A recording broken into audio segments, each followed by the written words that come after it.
Alright, well, some things have changed. These three are my persimmons. I grew them from seed. I started them in the fridge ago. They're growing well. Some people have asked me about these guys. These are my two olive trees. I'll probably flash you what they look like originally. If you can see, after 2 years, they've really picked up. This is their second summer here. And that's what we're going to do. I'm going to actually transplant one of them. These two are wild olive trees. They're Greek olive trees. Not sure if that makes a difference, but that's what they are. And oh, and before we get started, this little guy moving over here is a Yali pear, or they call them Asian pears too. And I showed you guys in another video as well how I started them and what they look like. But this is the only one that really survived out here, so I got one. Down there are my loquats. I had to restart them. The actual pot that they're sitting on is the loquat tree pot that I had from before, but yeah, those ones didn't survive, so I started them another round again. And over here is my Daphne. Needs to go get a little bit, cleaned up, but whatever. That's it, and it's pretty big. Here are the fig trees, and you can see I've braided them all the way through. So they go up, and you can see where I've taken 2 branches that I let, they grew long, and then I twisted them, and now they're going to kind of come up here and become like another canopy or something. So we'll see how that one turns out. See, it's all like twisted. These are just some of the different designs that I did. So that's one of the designs I did with twisting them. This one I kept the trunk really short and spread the branches out. And you can see that they all have like knots tied in all the branches. This one's actually a pretty old branch with knots tied in it. So yeah. Okay, so this is the olive tree I got. It was originally, if you take a look where the trunk is, it had like, just was like this big. It was like really small. So it's grown about like 5 to 8 times its original size. It's been in there for about 2 years, so it's about time I go transplant it.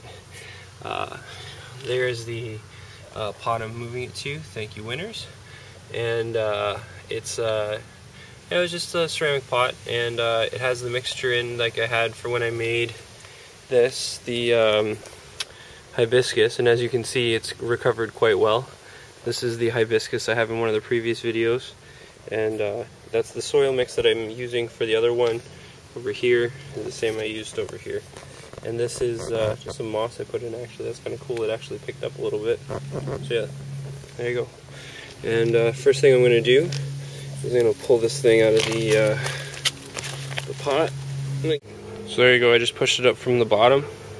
If you look really carefully, you can see the roots have started to grow out towards the pot, and it's pretty much it's not root bound by any means. It's there's not a lot of roots down there, but you can see it's I've soaked it, and this is the potting mixture is the same one I used again for this one. So something I've done for the last couple of years. Seems to be going well. Here you go. Here's the view of the olive tree with you can kind of see how small it was originally. See where like the little ends are and stuff. Yeah, I'll post what it looked like originally. I have it up in one of the bedrooms. There you go.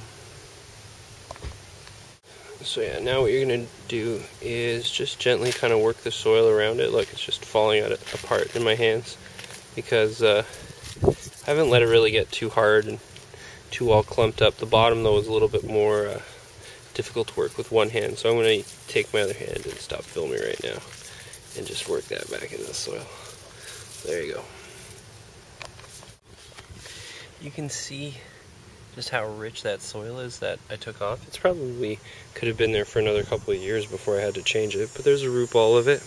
Now usually they clean off all of the soil from the roots, but since the soil is in such good condition, I'm just going to leave it the way it is. It'll stop the shock of the plant being transplanted anyways. Here, let me get rid of this. There you go. So that's what it looks like. And that's what it's going to go into. So that's pretty much it. I just transplanted the tree, the olive tree. I'm just I used the sphagnum moss around the roots as well, like you saw in the other video. But I just want to show you what it looks like inside of the new pot. Looks pretty rad. Nice pot, nice tree. And next thing, the last thing I do usually is I like to put the rocks around it. We have a gnarly squirrel problem, and I'm not gonna lie to you, all you need to do is just put like, I took, instead of gravel, I found some really nice green colored stones. I don't know what they're called. I know there was a couple other colors there too.